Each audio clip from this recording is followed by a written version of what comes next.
जय हिंद दर्शकों, बहुत बहुत स्वागत है आप सभी का। आप देख रहे हैं लोकनायक समाचार। इस वक्त हमारे साथ मौजूद है काजी हमजा नौमान मसूद, युवा कांग्रेस नेता हैं। उनसे कुछ बात करेंगे और भविष्य में उनकी राजनीति किस ओर जा रही है, ये किस तरह से वो लोगों को दोबारा से कांग्रेस से जोड़ने का काम करेंगे, उसके बारे में बात करेंगे। बहुत बहुत स्वागत है काजी। शुक्रिया बहुत बहुत आप।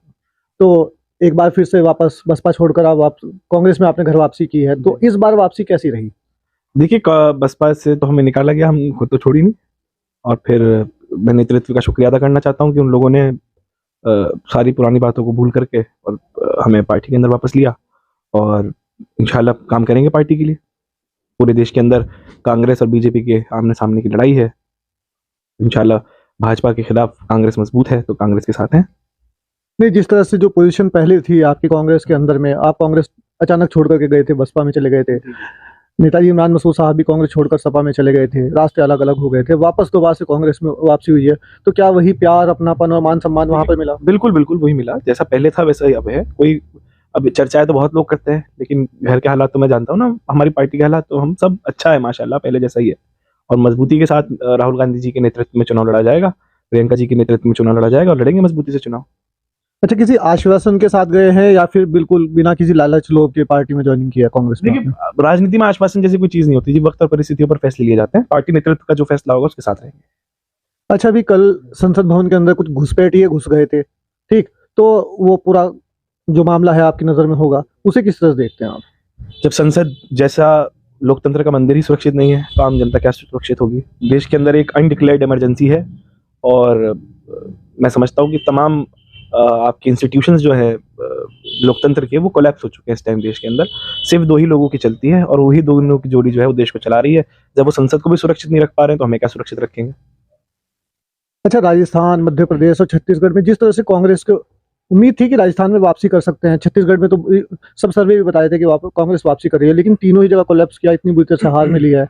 तो अब कांग्रेस की ओर से क्या ऑप्शन रहेगा? क्या मतलब किस तैयारी के साथ, क्योंकि इसे सेमीफाइनल माना जाता था, अब किस तैयारी के साथ फाइनल में लोकसभा चुनाव में उतरेंगे? देखिए, कांग्रेस को वोट, अगर आप वोट उठाकर देखें तो तीनों ही राज्यों में 40-42% वोट मिला है।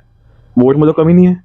हाँ, इतना जरूर हुआ कि जो भाजपा 30% वोट पे थी या 35% वोट पे थी, जहाँ 1-2% से, जैसे मध्य प्रदेश और राजस्थान आप 1-2% वोट से हारे हैं, छत्तीसगढ़ आप 1% वोट से हारे हैं, ये जो तीनों राज्य आप 1% वोट के अंतर से हारे हैं, ये जो अन्यों ने जो वोट काटे हैं उसकी वजह से कांग्रेस को नुकसान हुआ। कांग्रेस तो अपने वोट जगह जू की तू है, जितना पिछले चुनाव में मिला था उससे बढ़ के ही वोट मिला है सब जगह। और बीजेपी ने क्या करा कि अन्य जो वोट थे, छोटी पार्टियां जो थी, उनसे वोट कटवाए और थोड़ी और जगहों पर उन्होंने मैं समझता हूँ कि जो एक्स्ट्रा कैंडिडेट्स होते हैं, डमी कैंडिडेट्स, उन पर वर्क करा, उनका वोट अपनी तरफ आया।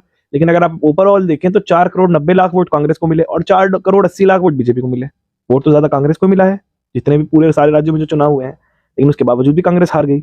ऐसा तो नहीं है वोट नहीं मिल रहा है कांग्रेस को। जब तक ईवीएम है, जब तक बीजेपी जीत रही है। वोट मिलने के बाद भी अगर आप लोग हार रहे हैं तो क्या करें? मेहनत करेंगे, लड़ेंगे। और ऐसा नहीं है कि पहले नहीं हुआ हो। 2004 में भी शाइनिंग इंडिया का नारा लेकर अटल बिहारी वाजपेयी चुनाव में उतरे थे। तीनों राज्यों के अंदर पूर्ण बहुमत की सरकार बनी थी, बहुत मेजोरिटी के साथ। और उसके बाद भी कांग्रेस पार्टी ने 2004 के चुनाव में भाजपा को हराकर सरकार बनाई थी देश के अंदर। तो ऐसा नहीं है जो हर 6 महीने में परिस्थितियां बदल जाती हैं राजनीति के अंदर। अच्छा, जैसे गठबंधन के अंदर अभी चुनाव हुआ, तो गठबंधन के अंदर जो दूसरे दल थे, चाहे वो समाजवादी पार्टी की बात करें या फिर दावत दी जाए, बार बार बसपा को भी दावत दी जाए गठबंधन में लेने के लिए, तो उनके अंदर तीनों ही चौधरी बने हुए थे। इस हार के बाद क्या उनका कुछ मोरल डाउन होगा, आपस में सेटलमेंट होगा, गठबंधन में मजबूती आएगी या फिर कमी आएगी? देखिए, मैं तो पहले दिन से कह रहा हूँ कि सारी पार्टियों को साथ होकर चुनाव लड़ना चाहिए, चाहे वो बसपा हो चाहे वो सपा हो। बसपा ने 1.82% वोट लिया है राजस्थान के अंदर और कांग्रेस हारी है 0.8% वोट से। तो किसने हराया कांग्रेस को? समाजवादी पार्टी को नील बटा सन्नाटा वोट मिला दोनों राज्यों के अंदर, लेकिन वोट इतने ले गई कि कांग्रेस हार गई। तो क्यों ये चीज हो रही है? इसी प्रकार यूपी के अंदर कांग्रेस भी लड़ेगी अलग, समाजवादी भी अलग लड़ेगी, बसपा भी अलग लड़ेगी, आप बीजेपी के लिए रास्ता साफ कर देंगे। तो इससे बेहतर है कि सब बैठकर बात करें। नेताओं पर कोई असर नहीं पड़ रहा है, फर्क आम जनता के ऊपर पड़ रहा है। आम जनता परेशान हो रही है, त्रस्त हो रही है इस सरकार से, क्योंकि उन बड़े नेताओं में आपस में बैठकर बातचीत नहीं हो पा रही है। और कांग्रेस पार्टी का दिल बहुत बड़ा है, कांग्रेस पार्टी अकेले लड़ने में सक्षम है, लेकिन ये वक्त जो है वो सबको साथ लेकर चलने का है। तो मुझे उम्मीद है कि हमारी पार्टी खुले बाहों से सबका इस्तकबाल करेगी और सभी पार्टियों को कांग्रेस के नेतृत्व में चुनाव लड़ना चाहिए। जब इतना बड़ा दिल है तो 5, 7, 10 सीटें दे देनी चाहिए थी गठबंधन से साथियों को। लेकिन वहां स्थिति तो नहीं थी ना। राजस्थान, गुजरात, मध्य प्रदेश में आप वोट शेयर के हिसाब से देखिए ना। पिछली बार बसपा के और सपा के विधायक थे, राजस्थान में भी विधायक थे, और आपके मध्य प्रदेश में विधायक थे, तो उसी हिसाब से उनको दे देते कुछ सीटें। नहीं देखिए, अब कुछ लोग अपने टर्म्स एंड कंडीशन पे बात करना चाहते हैं। मध्य प्रदेश की परिस्थिति हमें नहीं पता, यूपी की परिस्थिति हमें पता है। मध्य प्रदेश में क्या कोई सिंबल लेने को तैयार नहीं था किसी और पार्टी का। भाई कांग्रेस और बीजेपी का आमने सामने की लड़ाई हमेशा से रही है।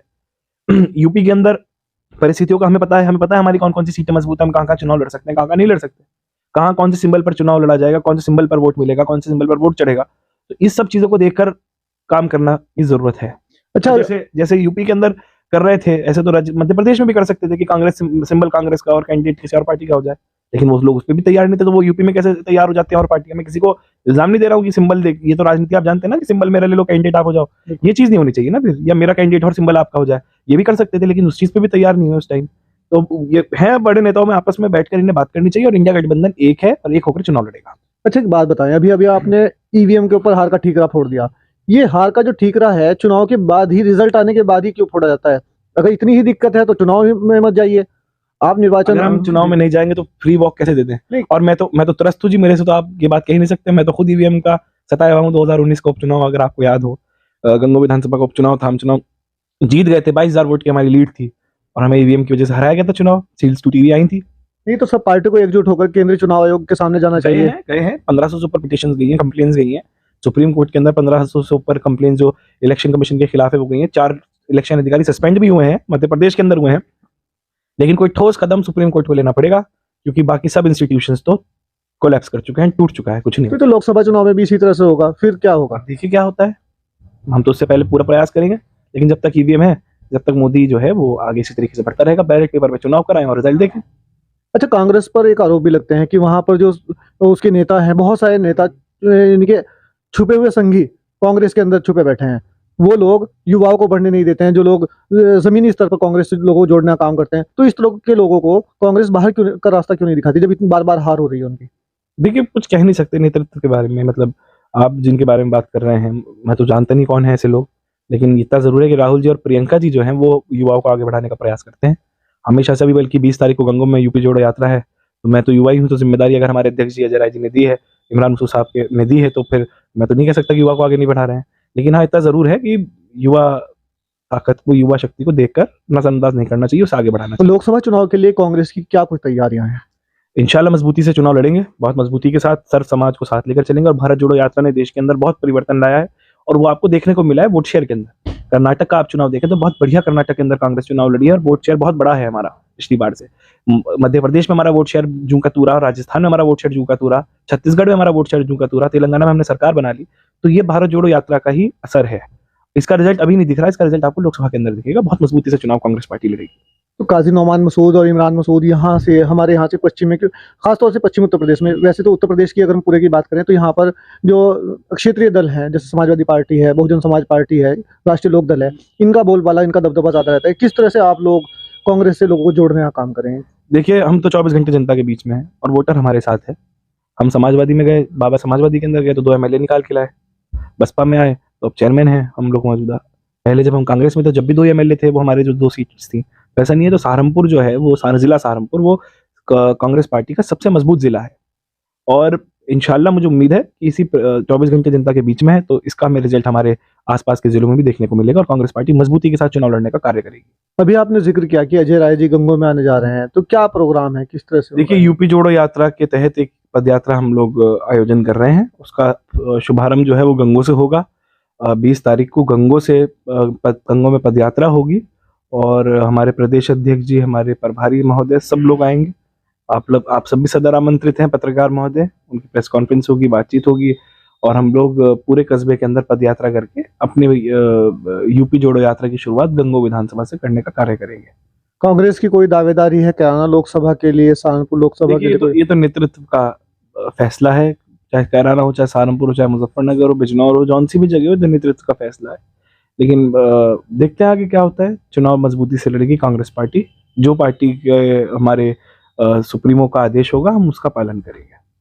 हमारे चैनल के माध्यम से कोई जनता को मैसेज देना चाहेंगे? जनता को यही कहना चाहूंगा कि ये लड़ाई भाजपा और कांग्रेस के बीच में है। जो कांग्रेस के खिलाफ है वो भाजपा के साथ है, बस इतना समझ आइए। बहुत बहुत शुक्रिया।